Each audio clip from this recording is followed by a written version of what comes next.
인생을 바다에 항해하는 배로 비유하는 분들도 있고, 제가 오늘 집중하고 싶은 것은 인생을 롤러코스터와 같다, 그렇게 해석하는 분들이 있습니다. 다 롤러코스터 타보신 적이 있을 줄 압니다. 정말 그 기구를 타면 올라갈 때도 있고 내려갈 때도 있고 갑자기 회전할 때도 있고 예기치 않는 것들이, 돌발적인 일들이 이렇게 생기게 되어집니다. 그래서 이건 내가 하고 싶어도 안 되고 하고 싶지 않다고 해서 거기에 머물러 있어야 되고요. 그래서 그런 어떤 인생 부분의 이 롤러코스터와 같은 일들이 일어날 때 원망하고 불평하고, 그런 어떤 삶에 이런 장애가 있는 그런 삶을 가지고 살아갈 수밖에 없다라는 거예요.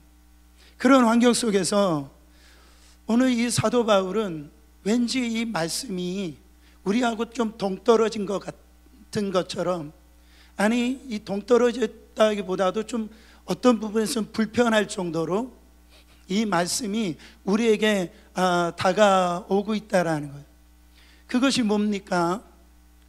자기는 어떤 환경 속에서도 괜찮다라는 거예요. 그리고 나는 모든 것을 할 수 있다라는 거예요.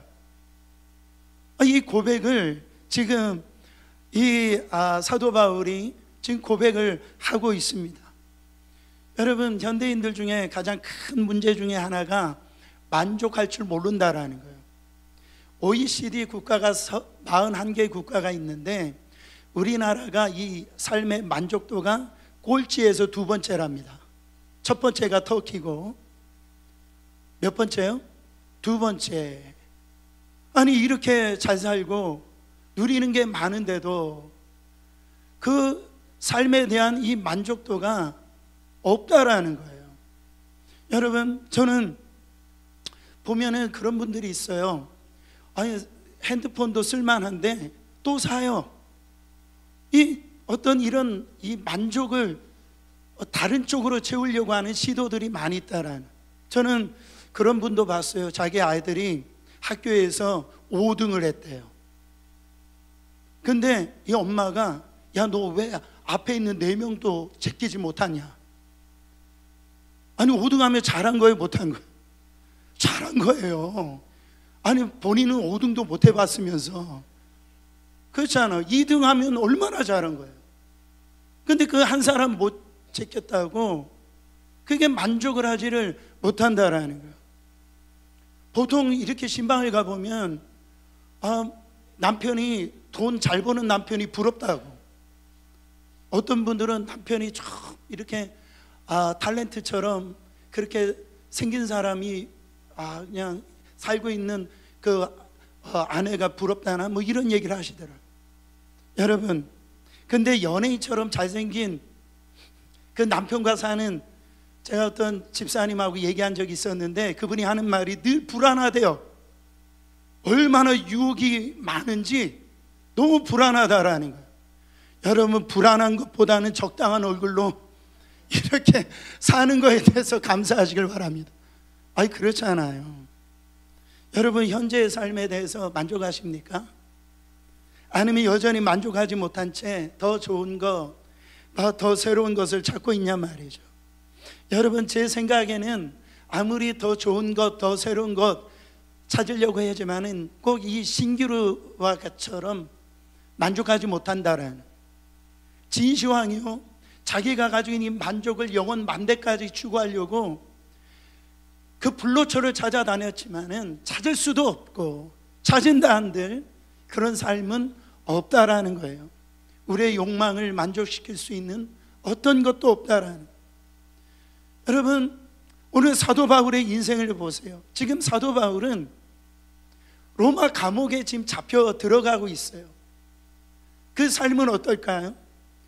그 감옥은 제한된 곳입니다. 춥고 배고프고 감시당하고 고독한 가운데 있어요. 근데 어떻게 자족할 수 있다? 자기는 만족하다라는, 누구보다도 슬프고 누구보다도 억울하고 누구보다도 고통스럽다라고 그렇게 외쳐야 될 사람이 지금 자기는 누구보다도 기쁘다라고, 행복하다라고 외치고 있습니다. 이 빌립보서도 바로 이 옥중서신인데, 이 빌립보서 하면은 기쁨의 서신서입니다. 빌립보서 4장 4절 말씀에 보면 뭐라고 얘기합니까? 주 안에서 항상 기뻐하라. 내가 다시 말하노니 기뻐하라.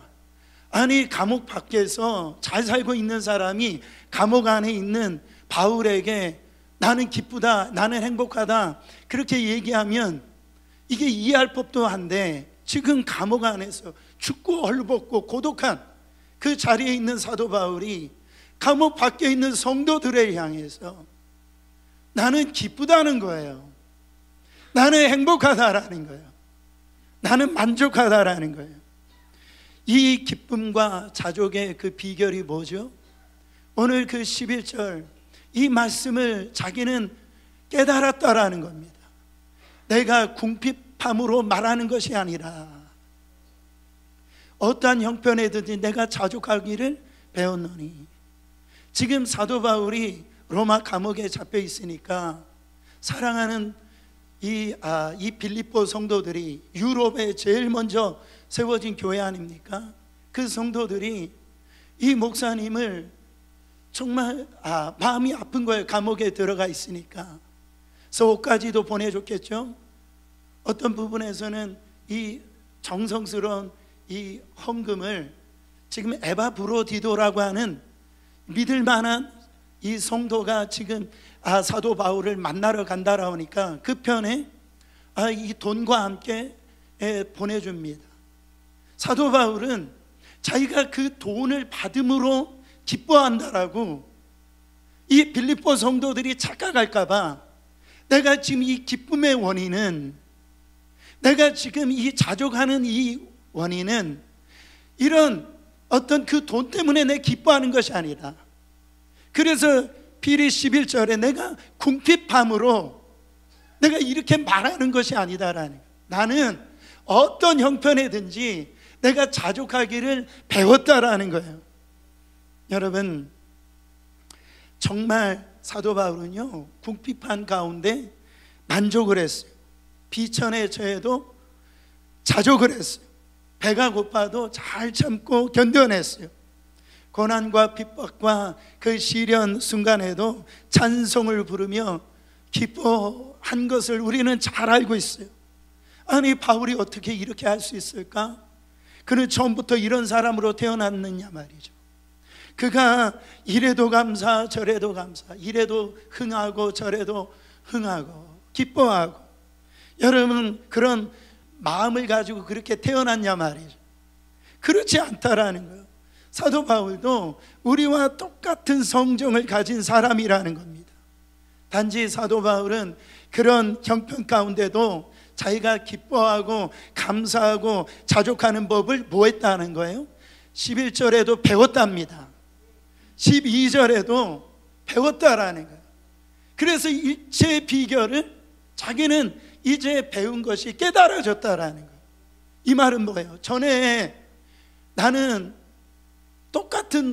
우리와 똑같은 사람이었다라는 거예요. 배우기 전에는 자기도 원망하고 불평하고 짜증 부리고 그렇게 살았는데, 이것을 이제 알고 보니까 나는 어떤 환경이 있든지 어떤 상황이 있든지 나는 그 안에서 기쁨을 누릴 수 있고 감사할 수 있고 찬양할 수 있는 자가 되어졌다라는 거예요.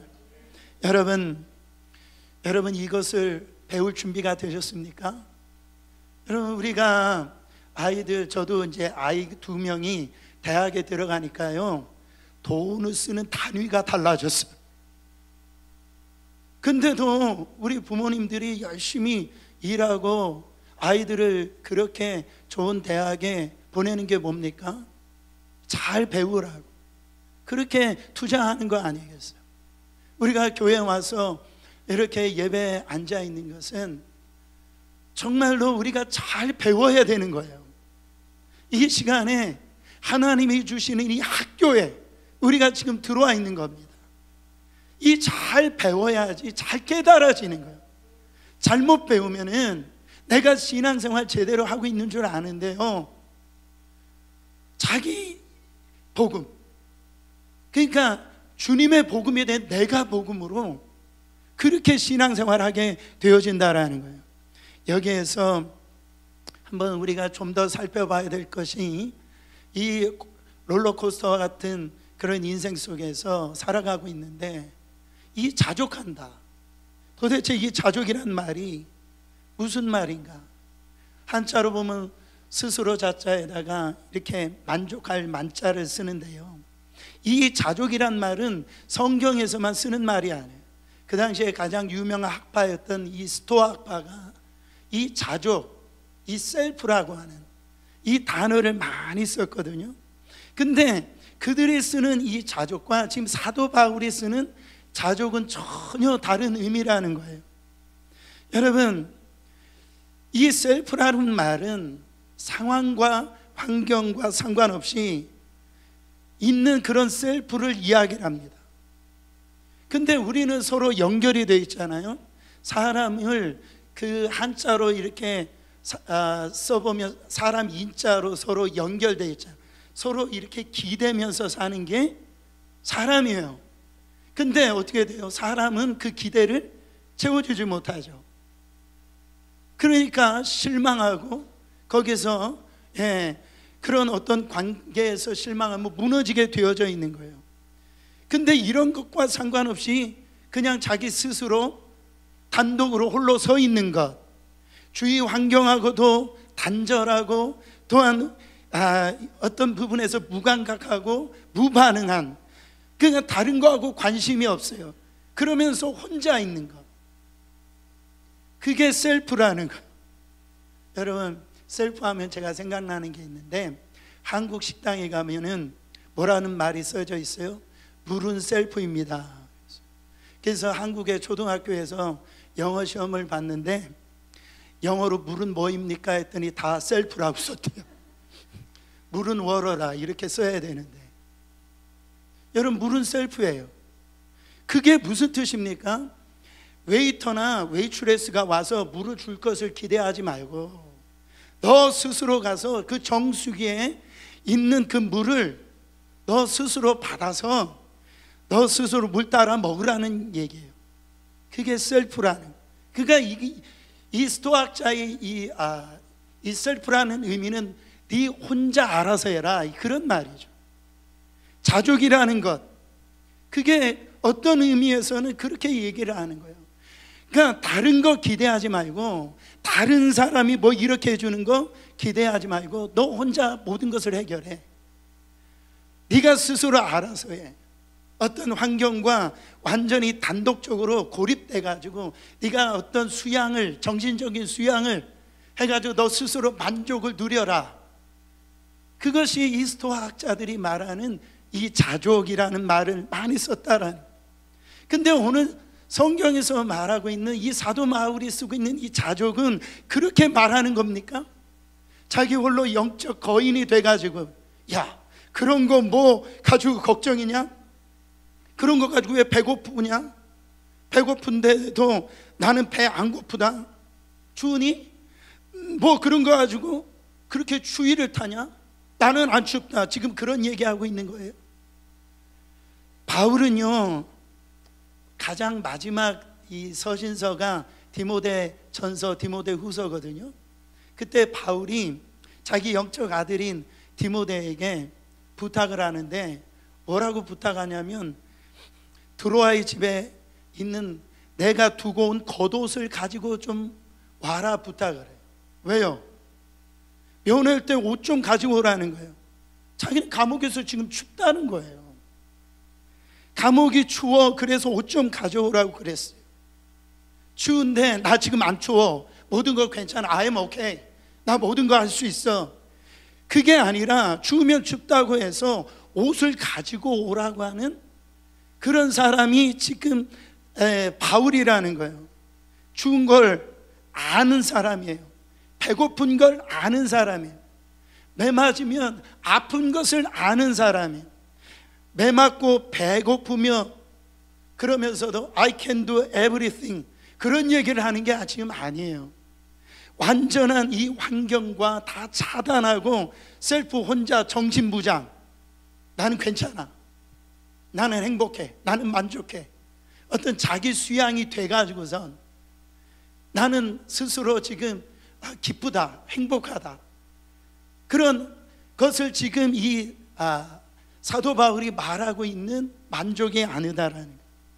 사도 바울의 핵심이 뭡니까? 다 같이 13절 우리가 너무나 좋아하는 말씀 아닙니까? 내게 능력 주시는 자 안에서 내가 모든 것을 할 수 있느니라. 즉 예수님이 그 핵심의 그 일체의 비결이라는 거예요. 우리의 신앙생활의 항상 정답은 예수 그리스도라는 것. 나는 예수님 때문에 자족할 수 있었다라는 것. 예수님 때문에 어떤 형편 속에서도 나는 만족할 수 있었다라는 거죠. 나는 예수님 때문에 비록 감옥에 있었지만, 매맞고 있었지만, 배고팠지만, 춥지만은 그 예수님 때문에 나는 기뻐하고 감사하고 찬양하고 그럴 수 있었다라는 거예요. 여러분, 바울은 그 예수로 말미암아 어떤 환경 속에서도 자족하고 기뻐하고 감사하고 찬양하는 그런 능력자가 되었다라는 거죠. 여러분, 바울이 비천에 처했을 때 아마 그런 생각을 했을 거예요. 우리 자기 죄를 위해서 채찍에 맞으시고 진배침을 당하시고 십자가에 지시고 골고다의 언덕길로 오르신 그 예수님의 그 비천한 모습을 생각하면서 감사했을 거예요. 가난하게 되었을 때 부유한 자로서 온 우주 만물이 예수님을 통해서 창조되어졌는데, 우리를 위해 가난하게 되신 예수님을 생각하면서 그는 그렇게 살아갔을 것이라는 거죠. 그가 핍박을 받고 고난받을 때 예수님이 말씀하신 산산보험의 말씀, 의를 위하여 핍박받는 자는 복이 있나니 천국이 저희 것이미로다. 그러므로 기뻐하고 즐거워하라. 그 주님의 말씀을 그 배운 대로 기억하면서 내가 이런 환경 가운데서도 그 주님의 은혜를 잃어버리지 않았을 거라니. 사도 바울이 자기 뜻대로 사역이 다 잘 되어지고 붕괴에 처했을 때에도, 그는 많은 열매를 맺게 되었을 때도 자고해지지 않도록 하기 위해서 그는 꿇어 기도하는 법을 그는 배웠다라는 거예요.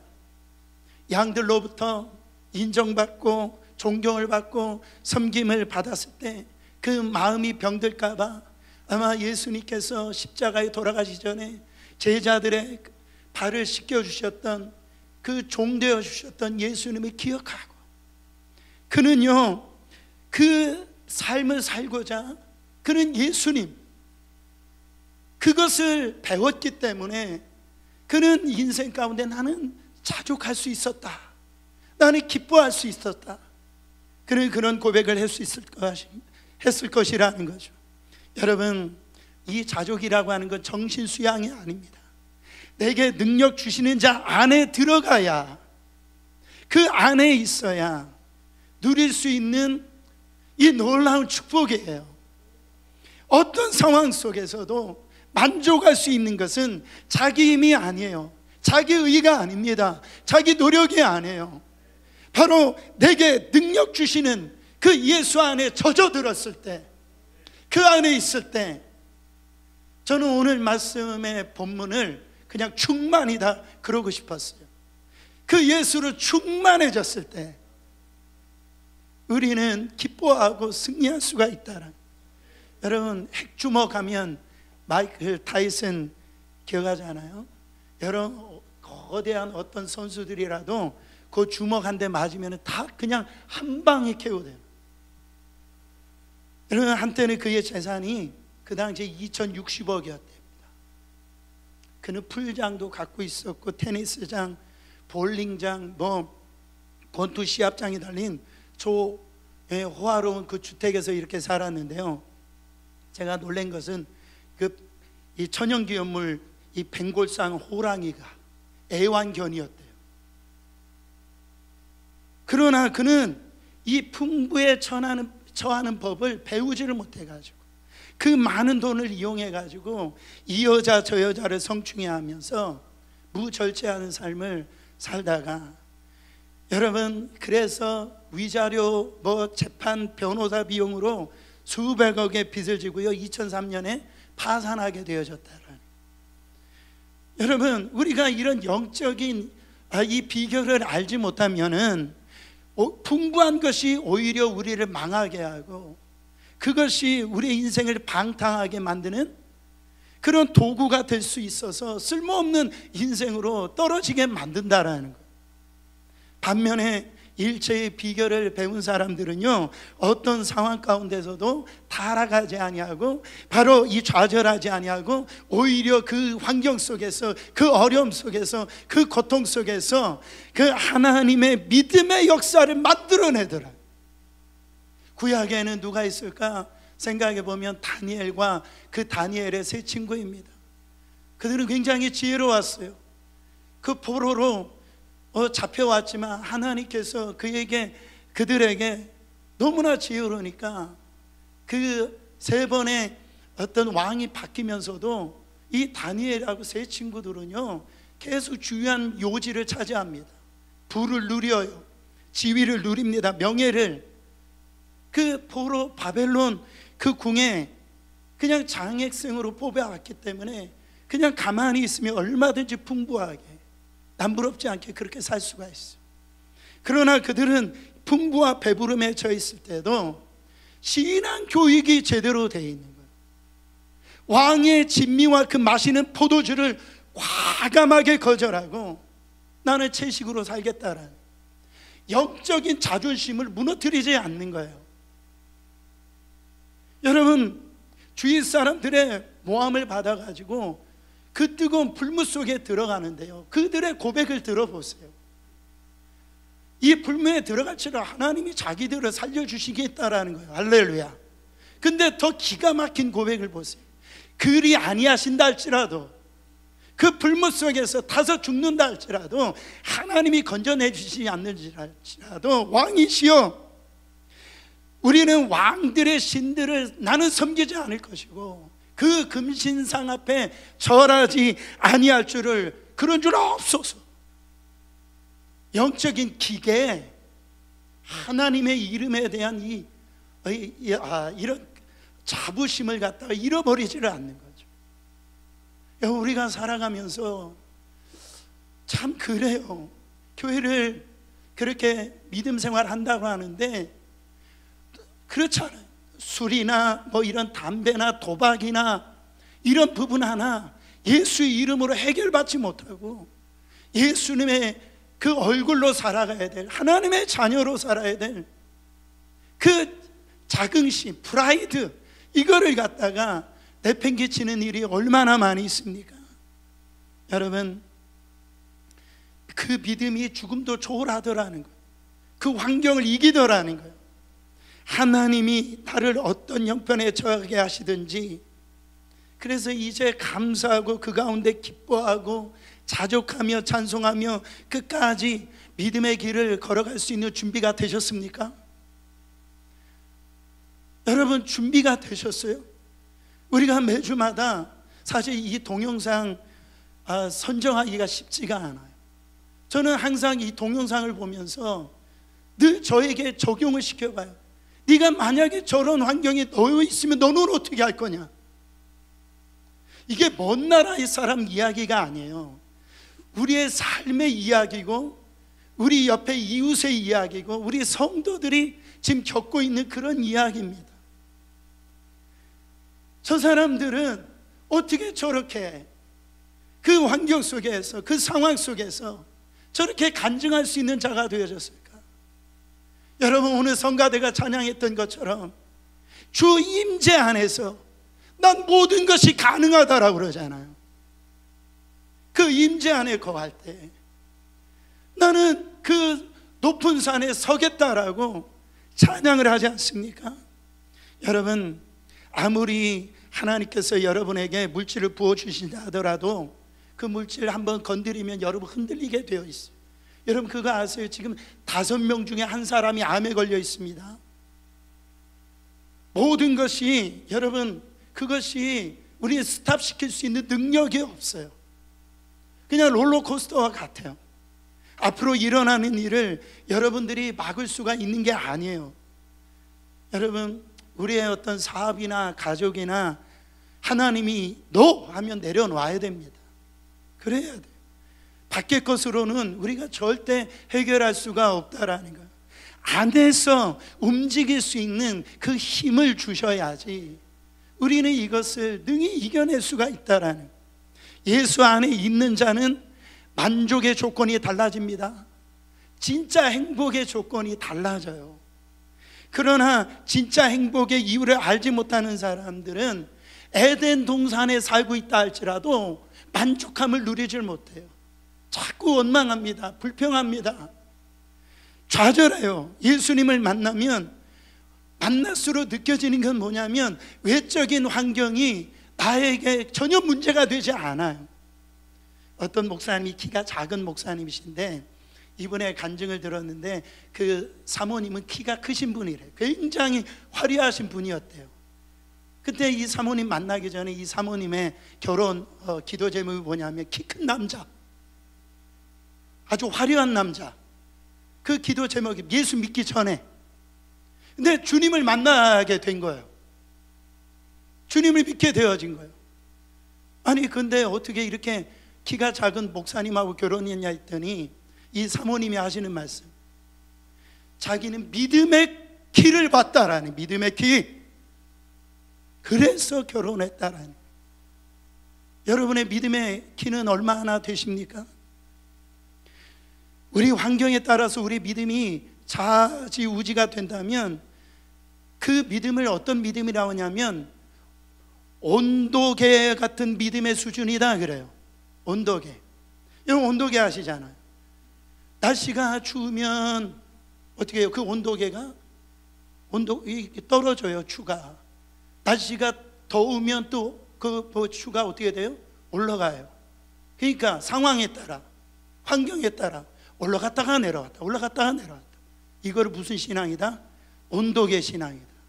내 믿는 사람들의 신앙은 온도 조절계의 신앙이 돼야 된다라는, 그 환경 안에 들어가 가지고 그 온도를 조절할 수 있는 신앙. 내가 부에 있든지 내가 가난에 있든지 내가 비천한 자리에 있든지 내가 존경받는 자리에 있든지 몸이 아프든지 안 아프든지 이 신앙의 그 온도가요, 온도가 여기 환경이 떨어졌다면 내가 기도의 불을 떼가지고 기도의 그 환경을 갖다 높이는 거예요. 내가 지금 뭔가 부유하다 그렇게 생각하면 이거를 절제함으로 다른 사람을 섬기고 그렇게 도와주는 그 온도 조절계 같은 그런 신앙생활. 여러분, 우리의 신앙은 어떤 신앙입니까? 정말 영적인 키가 높으세요? 온도계의 신앙이에요? 온도 조절계의 신앙이에요? 한 가지 더 살펴볼 것은 이 13절은 가장 오용되기 쉬운 그런 성경 구절입니다. 내게 능력 주시는 자 안에서 내가 모든 것을 할 수 있으라. 이 말을 공부도 전혀 안 한 학생이 바로 시험 보러 가면서 이 말씀이 갑자기 떠올라가지고 내게 능력 주시는 자 안에서 나는 A 받을 수 있을 줄 믿습니다. 이런 거를 무슨 신앙이라고 하냐면 미신이라고 그래요. 아니 그런다 갑자기 공부한 것이, 읽은 것이 튀어나오는 것이지 튀어나오는 게 아니에요. 하나님이 그렇게 역사하시지 않아요. 그러면 이 구절, 공부도 안 하고 시험 보고 F 맞은 학생에게 이 말씀을 안 되네, 믿었는데, 난 주님을 믿었는데 A가 안 되네, 이렇게 해석하고 주신 말씀이 아니에요. F를 맞았으면 내게 능력 주신 자 안에서 내가 모든 것을 할 수 있느니라. 어떻게 적용을 해야 돼요? 바로 내가 성적이 지금 F라고 해서 내 인생도 F가 아니지, 하나님이 나에게 능력 주시는데 그분 안에서 나는 다시 시작할 수 있지. 내가 뭐 성적 한번 공부 안 해서 잘못 받았다라고 그래가지고 내 인생의 낙오자가 아니야. 나는 더 이상 소망이 없는 자가 아니야.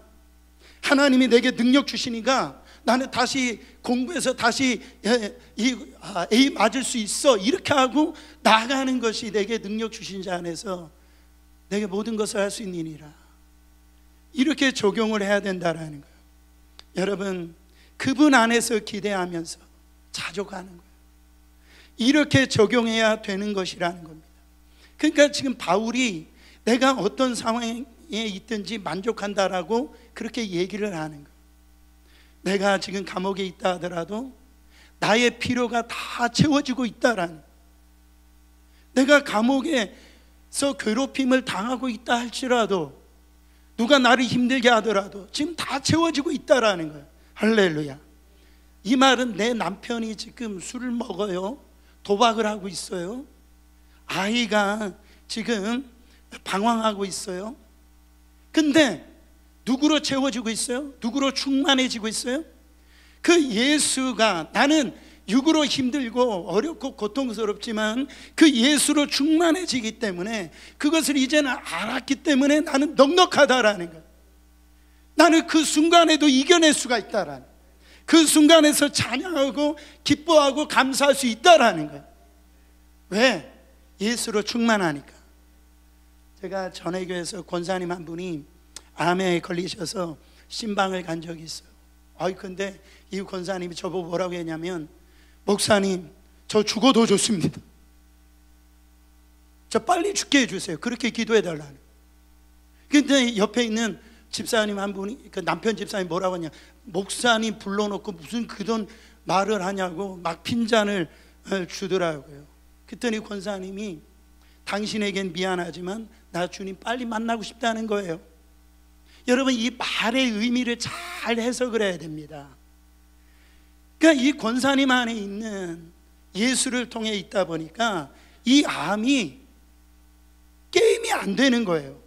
그것을 지금 이길 수 있는 그분 안에 예수의 능력이 지금 그 안에 있기 때문에 여러분, 그런 말이 나오는 거예요. 나는 오늘 죽어도 괜찮다라는 거예요. 이런 고백을 갖고 있는 권사님은 암이 어떻게 이깁니까? 세상이 어떻게 이겨요? 우리의 입장이라고 하면 얼마나 힘들겠어요. 지금 몸은 암으로 아파하는데, 근데 그것을 이기는 그 비결을 지금 사도 바울처럼 이 권사님도 깨달은 거예요. 여러분, 사도 바울은 지금 내가 뭔가 너희들과 달라서 특별해서 내가 이렇게 얘기하는 게 아니다라는 거예요.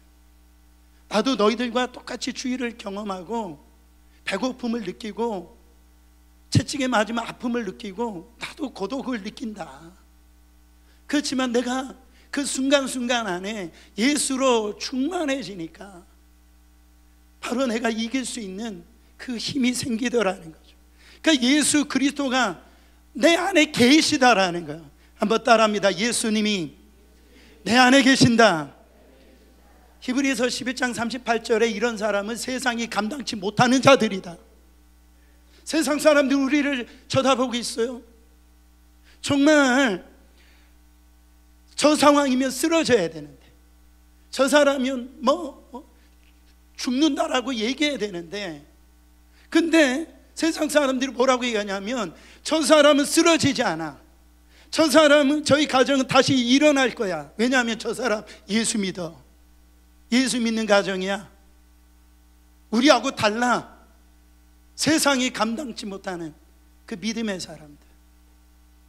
그러므로 이 롤러코스터 같은 그 인생에서 한번 잘못됐다고 내 인생이 다 완전히 잘못된 것도 아니고, 한번 실패했다고 내 인생에 완전히 실패한 것도 아니고, 한번 관계가 틀어졌다라고 해서 영원히 틀어진 관계도 아니고, 잠시 고통스럽다라고 해서 평생을 고통스럽게 사는 것도 아니고, 우리는 어찌되든지 내게 능력 주시는 자 안에서 나는 다시 일어설 수 있어. 나는 내 가정을 다시 살릴 수 있어.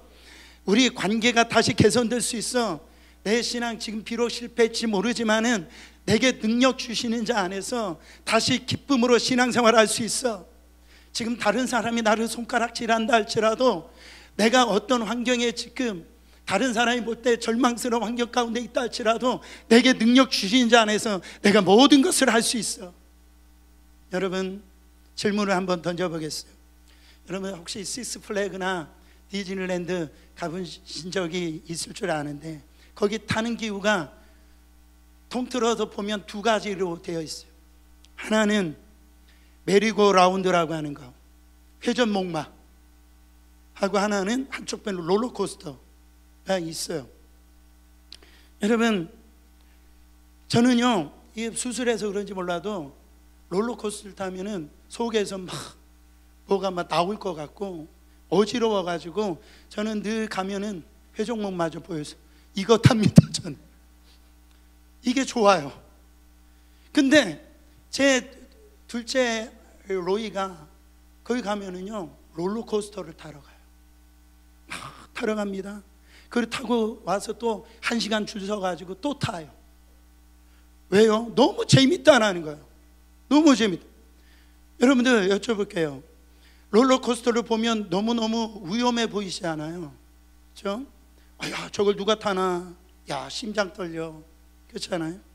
이럴 수 있지만 근데 아이들은 그게 재밌어가지고 또 다시 또 돌아서 와서 또 줄을 서서 또 탄단 말이죠.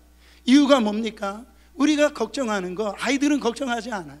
저거 타고 가다 롤러코스터가 레일에서 벗어나서 뭐 이렇게 어떡하나 이런 걱정 안 한다라는, 저렇게 해서 튕겨나가면 어떡하나 그런 걱정 안 해요. 저 롤러코스터가 안전할 것을 믿어요. 안전장치도 잘 되어 있고 식스플래그나 이 디즈니랜드 그 운영자들이 다 책임자들이 이거 안전하게 만들었을 거라 믿기 때문에 그 타는 거예요. 마찬가지예요. 우리의 인생도 롤러코스터라고 하잖아요. 우리가 볼 때는 우리의 인생이 얼마나 두렵습니까? 앞으로 무슨 일이 일어날지 위험해 보이잖아요. 그럼에도 불구하고 여러분 하나 깨달아야 될 것은 뭐냐면 이 우리의 인생의 롤러코스터의 그 책임자는 우리 주님이시라는, 그걸 믿으시기를 축원합니다. 여러분, 우리 생각으로 때 한없이 나락에 떨어질 것 같고 어느 날 순간에 이 롤러코스터가 좌회전 우회전 뭐 위아래 올라갔다 내려왔다 하면 이거 죽을 것 같고 끝날 것 같고, 여러분 그런데 이 아이들은 그걸 타는데 기뻐하고 즐거워하잖아. 그래서 제가 한번 그림을 한번 보여줄게요. 보세요. 얼마나 은혜스러운지 몰라요. 저는 은혜 받았어요. 그 위험한 그 롤러코스터를 타고 내려오는데 다 할렐루야 하고 있잖아요. 지금 할렐루야 하고 있잖아요. 즐거워하고 있잖아요. 근데 저기에서 잘 보면 한 사람 고개 수그리고 있는데 그게 저예요. 희한하죠? 그 두려운 환경 가운데 있는데 거기서 기쁨을 누려요. 즐거움을 누려요. 왜 그래요? 누가 지금 자기 믿을 만한 친구와 또 어떻게 보면 남편과 또 어떻게 보면 사랑하는 성도들과 그 함께 그 롤러코스터를 탈 때 여러분 거기에 있어서 새 힘을 얻는 거예요. 할렐루야를 부를 수가 있다라는 거예요. 여러분 아무리 힘들고 어렵고 위험해서 내리고 싶을 때 거기서 내리면 안 되거든요. 그 롤러코스터에서 내리면은 움직이고 있는 그 상황에서 내리면 위험해요. 그때 옆에 손잡고 계시는 분이 계시는데 우리 주님이 나를 위하여 생명까지 내어주실 주님이 옆자리에 앉아 계시다는 사실, 그 안전을 책임져 주고 계시는 분은 우리 주님이시다라 잊지 마시기를 바랍니다. 사랑하는 성도 여러분, 이 팬데믹 지나고 얼마나 많은 분들이 어려운 가운데 있는지 몰라요. 어떤 집사님은 목사님의 말씀을 듣고 자기는 순종했대요. 그래서 그게 무슨 얘기냐 했더니 목사님이 말씀 중에 아무것도 염려하지 말고 모든 일에 기도와 간구로 너희 구할 것을 감사함으로 하나님께 아뢰라라고 그 말씀을 드릴 때 자기는 지금 비즈니스도 안 되고 뭐 그런데 이해는 안 되지만 순종하면 이해될 때가 온다라고 하는 말씀을 듣고 자기가 그렇게 했다라니, 그러면서 하나님 앞에 감사했다, 하나님을 찬양했다라, 그리고 그 기도를 끝나고 계속 울었다라는, 감사합니다 하고 울고 감사. 우리의 삶이 롤러코스터구나. 사랑하는 성도 여러분, 보기에는 죽을 것 같아요. 너무 위험하게 보여요. 그러나 우리의 삶의 안정장치가 되신 주님이 계세요. 그 주님을 통해서만 우리는요, 어떤 환경 속에서도 기뻐할 수 있고 즐거워할 수 있고 할렐루야 할 수가 있다라는 거예요. 내 내면에 뭐로 지금 충만하십니까? 우리는 예수로 충만해져야 돼요.